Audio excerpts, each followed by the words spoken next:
LC oscillations. Okay, so we know that the capacitor and inductor can store electrical and magnetic energy respectively. Capacitor electric energy store करता है, जो inductor होता है magnetic energy store करता है. When the capacitor is charged, initially charged is connected to an inductor. Suppose एक capacitor है कि जो इनिशियली चार्ज है और वो इंडक्टर के साथ कनेक्टेड है. So the charge on a capacitor and the current in the circuit exhibits the phenomena of electrical oscillation similar to the oscillation in a mechanical system. तो इसमें भी चार्ज कैपेसिटर और इंडक्टर जब इन दोनों को एक साथ जोड़ दिया होता है एक सर्किट में, तो वो क्या करते हैं, तो वो एक फिनोमेना जनरेट करते हैं, इलेक्ट्रिकल ऑसिलेशन. जैसे कि मैकेनिकल ऑसिलेशंस होते हैं वैसे इलेक्ट्रिकल ऑसिलेशंस भी होते हैं. So you can see from the figure. So this is your capacitor which is initially it is charged. Okay, अब वो चार्ज्ड है और ये इंडक्टर डिस्चार्ज है, कंप्लीटली डिस्चार्ज, उसमें कोई पावर नहीं इंडक्टर में. ओके, तो क्या होगा, तो कैपेसिटर अगर खुद से चार्ज है और दूसरा कोई सोर्स सर्किट में नहीं है तो वो खुद सोर्स बन जाता है सर्किट में, and it will provide current to the circuit. और ये करंट किस में से पास होगा, इंडक्टर में से पास होगा.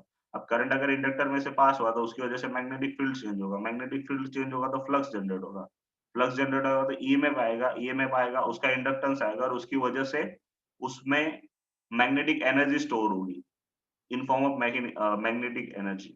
ओके, और वो एनर्जी हमको पता है कितनी होती है, 1/2L² होती है. ओके, तो ये कब तक चार्ज होगी, जब तक ये कैपेसिटर पूरा डिस्चार्ज नहीं होता तब तक इंडक्टर आपका कंप्लीट चार्ज हो जाएगा. और जब इंडक्टर पूरा चार्ज हो जाएगा, देखो इसका मैं पहले फिनोमेना बता देता हूँ कि एग्जैक्टली होने वाला क्या है इसमें. तो इसमें सबसे पहले कैपेसिटर चार्ज होगा, इंडक्टर डिस्चार्ज होगा. तो कैपेसिटर अपना पूरा पावर किसको प्रोवाइड करेगा, इंडक्टर को. तो इंडक्टर फाइनली कंप्लीट चार्ज हो जाएगा, तब तक कैपेसिटर कंप्लीटली डिस्चार्ज हो जाएगा. अब जब कैपेसिटर डिस्चार्ज है तो इट वांट्स एनर्जी, तो उसको एनर्जी चाहिए अभी. तो what will it do, and अब क्या है कि अब कैपेसिटर खाली है और इंडक्टर भरा हुआ है. तो इंडक्टर क्या करेगा, ऑपोजिट डायरेक्शन से करंट फ्लो करना स्टार्ट करेगा. तो इस डायरेक्शन से वो करंट फ्लो करना स्टार्ट करेगा तो यहाँ पे आपका कैपेसिटर चार्ज होना स्टार्ट हो जाएगा. और इंडक्टर जितना कैपेसिटर चार्ज होगा उतना इंडक्टर आपका डिस्चार्ज होना स्टार्ट हो जाएगा. और finally half of the cycle capacitor आपका कंप्लीटली वापस चार्ज हो जाएगा और इंडक्टर कंप्लीटली डिस्चार्ज हो जाएगा वापस. फिर अगेन ऑपोजिट डायरेक्शन में से कैपेसिटर अब क्या करेगा, यहाँ से एनर्जी प्रोवाइड करना स्टार्ट करेगा इंडक्टर को, यहाँ से ऑपोजिट डायरेक्शन से. तो यहाँ से अब इंडक्टर स्टार्ट होगा चार्ज होना नीचे से, एंड देन आफ्टर वो फुल्ली चार्ज होगा तब वापस कैपेसिटर डिस्चार्ज हो जाएगा. फिर अगेन जैसे कैपेसिटर पूरा डिस्चार्ज हुआ और इंडक्टर कंप्लीट चार्ज हुआ तो इंडक्टर वापस सोर्स बन जाएगा सर्किट में, और वो जितनी एनर्जी उसने कैपेसिटर से ली थी उतनी एनर्जी उसको वापस कर देगा वो. ओके, और through this direction it will be discharge, inductor discharge होगा और कैपेसिटर चार्ज हो जाएगा. सो फाइनली यहाँ पे चार सिचुएशंस है. फर्स्ट सिचुएशन में कैपेसिटर चार्ज होगा तब इंडक्टर डिस्चार्ज होगा, कैपेसिटर अपनी एनर्जी इंडक्टर को देगा तो इंडक्टर चार्ज हो जाएगा, कैपेसिटर डिस्चार्ज. फिर कैपेसिटर को इंडक्टर जब चार्ज हो जाएगा तो वो अपनी एनर्जी वापस कैपेसिटर को देगा तो कैपेसिटर वापस चार्ज हो जाएगा. फिर वो चार्ज कैपेसिटर वापस इंडक्टर को एनर्जी प्रोवाइड करेगा, वो चार्ज होगा तब वो डिस्चार्ज होगा. मतलब ये क्या करेंगे, जैसे हम बोल सकते हैं ना एक वेइंग स्केल होता है तो उसके दो पलड़े होते हैं, एक ऊपर एक नीचे, एक ऊपर एक नीचे ऐसे. या तो वो सीसो होता है ना जिसमें एक एक पोर्शन ऊपर जाता है तब दूसरा नीचे आता है, वैसे ही दूसरा ऊपर जाता है तब पहला नीचे आता है, वो एक ऑसिलेशन बन जाता है. वैसे ही इसमें भी ऑसिलेशन हो रहा है कि करंट इन दोनों के बीच में क्या कर रहा है, ऑसिलेट कर रहा है. ओके, पहले कैपेसिटर चार्ज, फिर इंडक्टर डिस्चार्ज, इंडक्टर चार्ज, फिर कैपेसिटर डिस्चार्ज, ऐसे चलता ही रहेगा. तो इसकी वजह से वो एक वेवफॉर्म जनरेट करते हैं. तो जो वेवफॉर्म जनरेशन होता है उसी को एलसी ऑसिलेशंस कहा जाता है. ओके, तो उसको हमें यहाँ पे पढ़ना है. क्लियर, समझ में आया क्या पढ़ना है हमें यहाँ पे, ये दोनों करेंगे क्या यहाँ पे. Okay, so let a capacitor be charged qm at t equals to 0 and connected to the inductor as shown in figure. कि सपोज t बराबर 0 टाइम पे कैपेसिटर पे चार्ज कितना है, qm चार्ज है. Okay, and it is connected to the inductor. अब क्या, the moment the circuit is completed the charge on a capacitor start decreasing and giving rise to the current in a circuit. अब capacitor का charge धीरे धीरे decrease होने लगेगा और उसकी वजह से क्या होगा, सर्किट में से करंट फ्लो होना स्टार्ट हो जाएगा. Let Q and I be the charge and current in the circuit at time t. अब क्या लेते हैं कि at suppose time t पे सर्किट में जो चार्ज है कैपेसिटर पे, इनिशियली चार्ज कितना था कैपेसिटर पे, qm था. But after some time, after t time capacitor का चार्ज डिक्रीज हो रहा है. मतलब सपोज कि अभी उस पे चार्ज कितना है, q है, और उसमें से जो करंट फ्लो हो रहा है वो कितना है, i. okay, at time t. So that since the di by dt is a positive, so induced EMF in a L will have polarity as shown in figure. अब ये di by dt पॉजिटिव होगा, इसलिए जो polarities होती है inductive की, तो A जो होगा आपका ये पॉजिटिव पोलैरिटी होगी और B की पोलैरिटी नेगेटिव होगी, where VB less than VA होगा, ओके। ये हायर पोटेंशियल पे होगा और ये लोअर पोटेंशियल पे होगा। तो करंट हायर से लोअर ट्रांसमिट होता है, तो इंडक्टर में से करंट पास होगा और जिसकी वजह से इंडक्टर एनर्जी स्टोर करेगा। So according to Kirchhoff law, Kirchhoff law के अकॉर्डिंग टू किरचॉफ लॉ क्या होता है, जो कैपेसिटर का जो वोल्टेज होता है वो Q बाई C होता है, okay.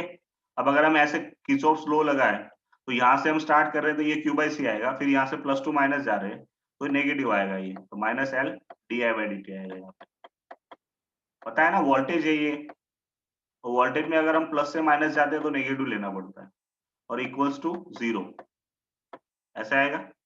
So that finally we can write here, but actually I is equal to minus D Q by D T in present case, क्योंकि Q डिक्रीज हो रहा है कंटिन्यूअसली, Q क्या हो रहा है यहाँ पे डिक्रीज हो रहा है और I इंक्रीज हो रहा है, तो इस वजह से हम I is equal to minus D Q by D T लिख सकते हैं यहाँ पे। What we can write in place of I, तो ये जो इक्वेशन है इसमें I इज इक्वल टू क्या लिख सकते हैं हम, I इंक्रीज हो रहा है बट जो चेंज इन चार्ज है वो डिक्रीज हो रहा है, क्योंकि कैपेसिटर धीरे धीरे क्या हो रहा है, डिस्चार्ज हो रहा है, मतलब उसका चार्ज कम कम होते जा रहा है, इसलिए D by delta Q D Q by D T वाला रेशियो जो है माइनस आएगा। So will replace this I with the D Q by D T, so our equation becomes Q by C, यहाँ पे माइनस आगे आ जाएगा तो plus हो जाएगा यहाँ पे, प्लस एल और डी बाई डी टी तो था और ये D Q by D T, तो क्या हो जाएगा D square Q by D T square, ऐसा आएगा, is equal to 0, Q by C plus L D square Q by D T square is equal to 0। यहाँ पे जो आई था उसको हमने minus D Q by D T से replace किया, क्यू माइनस लिया यहाँ पे क्योंकि आपका करंट तो इंक्रीज हो रहा है बट जो आपका चार्ज है वो क्या हो रहा है, डिक्रीज हो रहा है कंटिन्यूसली, क्योंकि कैपेसिटर कंटिन्यूसली डिस्चार्ज हो रहा है इसलिए। So that you will get this equation. अब यहाँ से एल को हम डिनोमिनेटर में लेके जाते हैं तो finally we will get the equation D square cube by D T square plus यहाँ पे एल से हमने पूरे इक्वेशन को डिवाइड किया तो यहाँ पे डिनोमिनेटर में एल आ जाएगा, तो Q by L C is equal to 0, okay. अब इस इक्वेशन को हम कंपेयर करेंगे जो मैकेनिकल सिस्टम में सिंपल हार्मोनिक ऑसिलेशन होता है ना, सिंपल हार्मोनिक मोशन का ऑसिलेशन का इक्वेशन, उससे अगर हम कंपेयर करेंगे तो we will find this equation, this is the equation for simple harmonic oscillations या ऑसिलेटर, तो D square X by D T square plus omega 0 square x is equal to सी। यहाँ पे एक्स है, उसका रोल यहाँ पे कौन प्ले कर रहा है, तो क्यू प्ले कर रहा है, okay. We have X, we have Q in place of X, okay. तो यहाँ पे x होना चाहिए, तो यहाँ पे आगे जो चीज होगी, ये आगे की जो चीज होगी वो क्या होना चाहिए, ऑसिलेशन फ्रीक्वेंसी होनी चाहिए। तो यहाँ पे जो ओमेगा 0 स्क्वायर होगा it is nothing but LC होगा। अगर हम इस इक्वेशन को इस इक्वेशन से कंपेयर करें तो we can compare x with q, okay. जो रोल वहां पे x डिस्प्लेसमेंट प्ले करता है वो रोल यहाँ पे कौन प्ले कर रहा है, कैपेसिटर का चार्ज प्ले कर रहा है, क्योंकि कैपेसिटर का चार्ज कंटिन्यूसली डिक्रीज हो रहा है तो वहां पे भी डिस्प्लेसमेंट कम ज्यादा होते रहता है, ओके। तो यहाँ पे जो फ्रीक्वेंसी का रोल होगा वो who will play this role, तो 1 by LC will play the role of omega 0 square, so omega 0 square is equal to 1 by LC होगा, तो उस हिसाब से omega 0 is equal to 1 by under root LC हो जाएगा, जो नेचुरल फ्रीक्वेंसी ऑफ ऑसिलेशन है यहाँ पे, या रेजोनेंट फ्रीक्वेंसी भी हम बोल सकते हैं। This equation has a form d square x by dt square plus omega 0 square x is equal to 0 for a simple harmonic oscillator. The charge on a capacitor therefore oscillate with the natural frequency. तो इस capacitor में जो charge है वो natural frequency से क्या होता है, यहाँ पे ऑसिलेट करना स्टार्ट कर देता है इस सर्किट में। In this circuit charge is oscillating with the natural frequency and the natural frequency is omega 0 is equal to 1 by under root LC. This is our natural frequency of oscillation. Got this, okay. अब देखो ये अगर simple harmonic motion का equation है, इस equation से के साथ अगर इसको हम कंपेयर कर पा रहे हैं, दैट मींस अगर ये सिंपल एक हार्मोनिक मोशन का इक्वेशन है, that means the I mean जो भी चीज है वो अगर यहाँ पे डिस्प्लेसमेंट आई मीन ऑसिलेशंस कर रही है तो डेफिनेटली यहाँ पे चार्ज भी क्या कर रहा होगा, ऑसिलेशन कर रहा होगा, तो that means this is an oscillatory circuit. Electrical oscillations होंगे यहाँ पे, ये मैकेनिकल ऑसिलेशन की सर्किट है। और इसकी जो नेचुरल फ्रीक्वेंसी आएगी, it will be omega 0 is equal to 1 upon under root L C and varies simultaneously with the time age. अब हम टाइम के साथ साइमल्टेनियसली मूव कर रही है, तो ये जो इक्वेशन था, this equation come in I mean in 11th standard. Okay, अगर यहाँ पे चार्ज मूव कर रहा है तो उसका जो फंक्शन होगा वो कॉस फंक्शन ही होगा चार्ज का। ओके, क्योंकि जो करंट है हम उसको साइन फंक्शन लेते हैं, तो चार्ज क्या है, तो differentiation of I mean current is equal to differentiation of charge होता है। तो इसीलिए यहाँ पे क्या करेंगे हम, यहाँ पे माइनस भी था करंट के इक्वेशन में, तो यहाँ पे माइनस को रिमूव करना है, तो you will have a cos function here. तो इसीलिए देखो, इसमें कुछ चीजें ऐसे डायरेक्टली एक्सेप्ट करनी पड़ेगी, क्योंकि ये सारा कंसेप्ट 11th में 14th चैप्टर में था कि ये इक्वेशन डायरेक्टली कैसे अडॉप्ट किया जाता है। तो फाइनली हमारे पास जो इनिशियल वैल्यू थी चार्ज की, मैक्सिमम वैल्यू जो थी वो QM थी, और after T time you are having the value of charge is Q, तो Q is equal to QM cos omega 0 t plus five. Okay, और फाइव एक इनिशियल एंगल होगा, ओके, या फेज डिफरेंस होगा। हमें नहीं पता उसने 0 से स्टार्ट किया या कहां से स्टार्ट किया, but we will consider where the QM is a maximum value of Q। Charge Q जो है हमारे पास, जो कैपेसिटर में स्टोर्ड चार्ज है, उसकी मैक्सिमम वैल्यू कितनी है, Q है। ओके, तो वो मैक्सिमम वैल्यू थी, इसीलिए यहाँ पे कॉस्ट फंक्शन आया, बरोबर। ऐसा नहीं कि कैपेसिटर खुद पहले चार्ज हो रहा उसके बाद एनर्जी प्रोवाइड कर रहा, नहीं, कैपेसिटर ऑलरेडी चार्ज है। तो याद रखना कि कॉस और साइन फंक्शन कब यूज किया जाता है। ओके, डू वन थिंग, कि अगर कोई चीज है उसमें ऑलरेडी एक चीज अवेलेबल है, जैसे कि ये कैपेसिटर है, वो ऑलरेडी चार्ज है। Okay, it is already charge, मतलब उसके पास ऑलरेडी चार्ज है at t equal to 0 time पे। ओके, तो t इक्वल टू 0 टाइम पे कितना है चार्ज, उस पे QM है, तो वो हमेशा क्या से t इक्वल टू 0 पे वो मैक्सिमम से स्टार्ट करेगा। It will start from maximum value. अगर कोई फंक्शन मैक्सिमम से स्टार्ट करता है, तो उसका जो ग्राफ बनता है उसमें जो साइनसोइडल फंक्शन होगा वो हमेशा कॉस होगा। और कोई फंक्शन अगर t इक्वल टू 0 से स्टार्ट करता है, t इक्वल टू 0 पे उसकी वैल्यू भी 0 होगी सपोज। ओके, इनिशियली उसकी वैल्यू अगर 0 होगी, तो इट विल स्टार्ट फ्रॉम 0, तो तब साइन फंक्शन बनता है। ये चीज हमेशा याद रखें, अगर कोई फंक्शन है वो मैक्सिमम से ही स्टार्ट करने वाला है, okay, then it will be cos function. और अगर कोई फंक्शन 0 से स्टार्ट करके मैक्सिमम पे जाने वाला हो, तो it will be a sine function.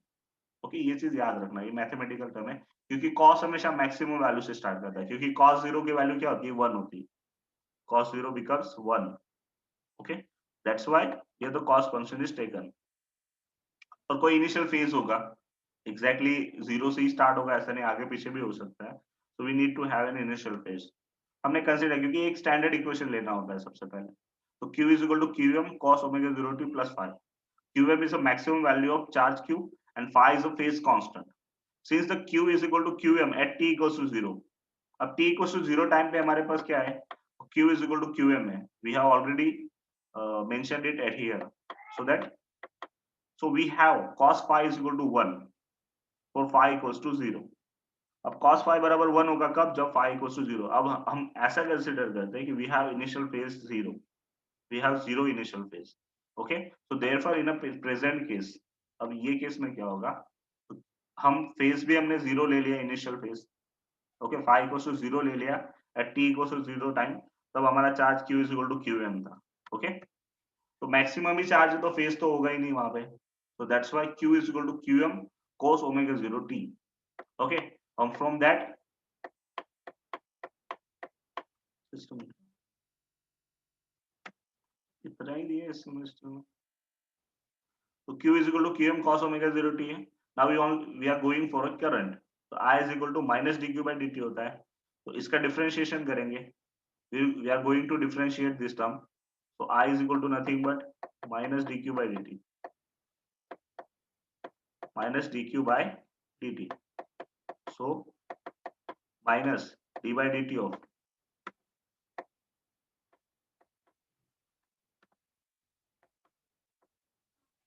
d by dt of क्या होगा, QM cos omega 0 t। Okay, तो QM तो कांस्टेंट है, आगे आ जाएगा, माइनस QM ओमेगा 0। ओके, और cos का क्या आएगा, माइनस साइन आता है, क्या आता है, अब ये ओमेगा 0 क्यों मैंने आगे लिखा है? देखो, क्योंकि यहाँ पे ओनली हम कॉस का डिफरेंशिएशन नहीं कर रहे, हम ओमेगा 0 टी टर्म का डिफरेंशिएशन कर रहे हैं। तो जब हम विथ रिस्पेक्ट टू टी, तो टी के साथ टी ही होना चाहिए, बट यहाँ पे ओमेगा 0 है, तो डिफरेंशिएशन का एक रूल होता है कि जो भी मल्टीप्लाइड टर्म होती है वो आगे आ जाती है। That's why we are writing here omega 0। Okay, so ये माइनस माइनस प्लस हो जाएगा, you will get here QM omega 0 and sine omega 0 t. So this will be the equation for I, and we can write qm into omega 0 as a maximum value of current. So that we will write here I is equal to Im sin omega 0 t. You will get the equation of current is equal to sin omega 0. अब देखो यहाँ पे जो charge है उसका equation क्या है? Q0 Q is equal to qm cos omega 0 t, और जो करंट का equation is equal to I is equal to Im sin omega t. That means क्या हुआ कि ये ग्राफ अगर हम उनका ड्रॉ करें, सपोज ये क्यूएम करंट की मैक्सिमम वैल्यू है, सॉरी चार्ज की मैक्सिमम वैल्यू है, और एक आई होगी I am, I don't know exactly वो कहां से स्टार्ट होगा। I feel that omega 0 multiplied है, ओमेगा 0 की वैल्यू पॉजिटिव होगी, so it will be like higher than charge q. Okay, it will be higher or lower, I exactly can't do it. Just for example I am just doing it कि current की maximum value यहाँ पे है, suppose हम मैं lower लेके consider करता हूँ, ये लोअर तो होगा नहीं, जितना चार्ज होगा उतना ही करंट डेवलप होगा। तो यहाँ से अगर ये चार्ज होगा ऐसे डिक्रीज होगा, देन इंक्रीज होगा, तो चार्ज मैक्सिमम से 0 पे जाएगा, तब करंट 0 से मैक्सिमम जाएगा। मतलब जितना कैपेसिटर का चार्ज डिक्रीज होगा उतना आपका करंट इंक्रीज होगा। फिर करंट जब मैक्सिमम पे चला जाएगा, उसके बाद वो डिक्रीज होना स्टार्ट होगा, तब कैपेसिटर का वैल्यू जो होगा आपका, ओके, वो इंक्रीज होना, कैपेसिटर वापस चार्ज होना स्टार्ट होगा नेगेटिव में, ऑपोजिट डायरेक्शन से। फिर जैसे ही आपका कैपेसिटर का चार्ज हो गया, उसके बाद करंट 0 हो गया, तो वापस वो नेगेटिव से वापस करंट देना स्टार्ट, चार्ज देना स्टार्ट करेगा। तो उसका चार्ज वापस डिक्रीज होना स्टार्ट होगा, तब करंट नेगेटिव में इंक्रीज होना स्टार्ट हो जाएगा, ऐसे। एंड देन आफ्टर, जैसे ही ये मैक्सिमम हो जाएगा नेगेटिव मैक्सिमम करंट, वापस ये डिक्रीज होना स्टार्ट हो जाएगा, और तब कैपेसिटर चार्ज इंक्रीज करेगा। तो फाइनली कैपेसिटर पे जो चार्ज था वही फाइनली चार्ज आ जाएगा after one interval. Okay, I think it will be more confusing to you.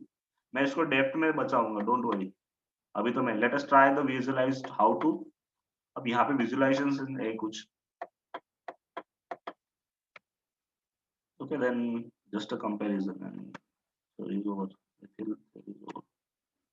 इसमें बहुत सारी चीजें हैं जो उन्होंने निकाल दी सिलेबस में से। Okay, so if they have given up to here, so we will deal with up to here only. यहाँ तक ही दिया तो हम यहाँ तक ही डील करेंगे, we don't need to go further. So figure 7.19a shows that the capacitor inertially charged qm connected to the ideal inductor. The electrical energy stored in a charged capacitor is 1/2 qm square by c. तो capacitor की energy का formula होता है जो chapter 2 में हमने पढ़ा था, qm square by 2c। Okay, क्योंकि इनिशियली चार्ज qm है इसलिए qm square by 2c होगा। There is no current in the circuit, the energy in inductor is 0। तो फर्स्ट पोजीशन पे क्या होगा कि UV is equal to 1/2 qm square by 2c होगा, तब इंडक्टर की एनर्जी 0 होगी, UB equals to 0। अब नेक्स्ट हाफ साइकिल में क्या होगा कि ऐसे करंट स्टार्ट होगा फ्लो होना। ओके, नोट फिगर्स प्रॉपरली, ये फिगर्स मे बी एग्जाम्स में आपको ड्रॉ नहीं करनी। ओके, तो यहाँ से करंट देना स्टार्ट होगा, तो इंडक्टर चार्ज होना स्टार्ट हो जाएगा। तो क्या होगा, half of the energy is given to half of the energy is given by capacitor to the inductor. तो इस वजह से कैपेसिटर की एनर्जी भी 0 नहीं होगी, इंडक्टर की एनर्जी भी 0 नहीं होगी। एंड देन आफ्टर, ये नेक्स्ट साइकिल में जब इंडक्टर कैपेसिटर कंप्लीटली डिस्चार्ज हो जाएगा, तो उसकी एनर्जी 0 हो जाएगी, और तब आपका इंडक्टर फुल्ली चार्ज हो गया, तो इंडक्टर की एनर्जी कितनी हो जाएगी, UB is equal to 1/2 Li square। तब वो क्या करेगा, इट विल बिकम सोर्स, और वो अपनी सारी एनर्जी किसको प्रोवाइड करना स्टार्ट करेगा। देखो यहाँ पे सिंबल्स दिए प्लस माइनस, क्यों? क्योंकि अभी तक एनर्जी है कैपेसिटर के पास। ओके, तो कैपेसिटर अपनी एनर्जी प्रोवाइड कर रहा है, और तब इंडक्टर क्या कर रहा है, एनर्जी गेन कर रहा है। Okay, inductor is gaining energy, इसलिए देखो यहाँ पे 4 लाइंस दी थी, यहाँ पे 2 हो गए, मतलब half of the charge is given to the, half of the charge is dissipated, and it is current, it is converted into the current, and that current is taken by capacitor inductor, and it is stored in the form of magnetic energy in inductor। Inductor में magnetic energy के form में वो stored हो गया है। अब यहाँ से आगे क्या होगा कि फॉर नेक्स्ट साइकिल ये चार्ज पूरा डिक्रीज हो जाएगा, पूरा खाली हो जाएगा, तो इंडक्टर फुल्ली चार्ज हो जाएगा। You can have this UB is equal to 1 of LIm square. तो ये इंडक्टर आपका कंप्लीट चार्ज होगा, कैपेसिटर कंप्लीटली डिस्चार्ज हो गया है। तो अब क्या करेगा, it will become a source. Now it will become source. तो यहाँ से एनर्जी प्रोवाइड करना स्टार्ट हो जाएगा। तो कैपेसिटर आपका जो इंडक्टर है वो धीरे धीरे खाली होना स्टार्ट हो जाएगा, और तब कैपेसिटर यहाँ से नेगेटिव पोर्शन से, ओके, ऑपोजिट डायरेक्शन से यहाँ से चार्ज होना स्टार्ट होगा। तो पहले आधा चार्ज होगा, then it will be fully charge. तो अब यू कैन सी दैट कि यहाँ पे आपका कैपेसिटर कंप्लीट चार्ज हो गया और आपका इंडक्टर पूरा खाली हो गया। And they are comparing this thing with the spring. Okay, ये 1 ऑफ के स्क्वायर होगा, इनिशियल पोजीशन होगी, स्प्रिंग आपकी खींची हुई, तो उसमें पोटेंशियल एनर्जी होगी स्प्रिंग में और काइनेटिक एनर्जी जीरो होगी। उसके बाद एक सिचुएशन ऐसे आएगी, स्प्रिंग अब क्या करेगी, it will rebound itself in its previous position. अब स्प्रिंग को खींचा है आपने, मतलब उसमें एक इलेक्ट्रोस्टैटिक, मतलब उसमें एक स्टैटिक फोर्स जनरेट हो गया, बट वो it is in a direct situation. Okay, तो अब वो अगर स्ट्रेच सिचुएशन में है तो तब तक उसमें 1 ऑफ के स्क्वायर जितनी एनर्जी होगी और काइनेटिक एनर्जी जीरो होगी। बट जब आप उसको छोड़ दोगे तो it will try to gain its previous position. तो पीछे जाएगी तो तब u is not equal to zero, k is not equal to, मतलब उसमें काइनेटिक और स्टैटिक दोनों एनर्जी एक साथ होगी, मतलब काइनेटिक और पोटेंशियल, इसलिए दोनों जीरो नहीं है। But after coming back to its final position, तो उसकी पोटेंशियल एनर्जी जो उसने गेन की थी वो जीरो हो जाएगी, और यहाँ तक आने के लिए उसने जो भी काइनेटिक एनर्जी यूज की है वो यूज होगी। बट उसके पास काइनेटिक एनर्जी होने के कारण, k is equal to 1 of mv square जितनी काइनेटिक एनर्जी होने के कारण, it will go in this direction forward, वो आगे जाएगी। अब आगे जाएगी तो it is changing it position, अगर पोजीशन चेंज हो रही है तो उसकी पोटेंशियल एनर्जी इंक्रीज होगी। याद रखना, पोटेंशियल एनर्जी हमेशा पोजीशन पे डिपेंडेंसी रखती है। अगर आप अपनी ही पोजीशन पे हो तो there is zero potential energy, but अगर आप अपनी पोजीशन से आगे या पीछे कहीं पे भी जा रहे हो तो you will have some potential energy.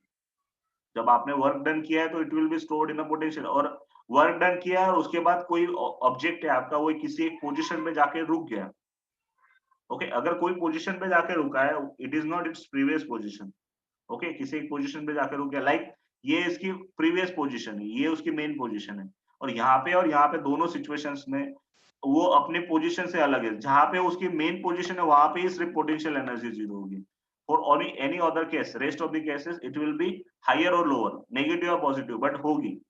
तो यहाँ पे भी वो जीरो नहीं होगी, काइनेटिक भी जीरो नहीं है। यहाँ पे आके आपका स्प्रिंग का जो ये ब्लॉक है ये रुक जाएगा, तो it will have maximum potential energy, और काइनेटिक एनर्जी क्या होगी, जीरो। वापस वापस ये क्या आएगा, इस डायरेक्शन में जाने की ट्राई करेगा, फिर again it will be go and go. Okay,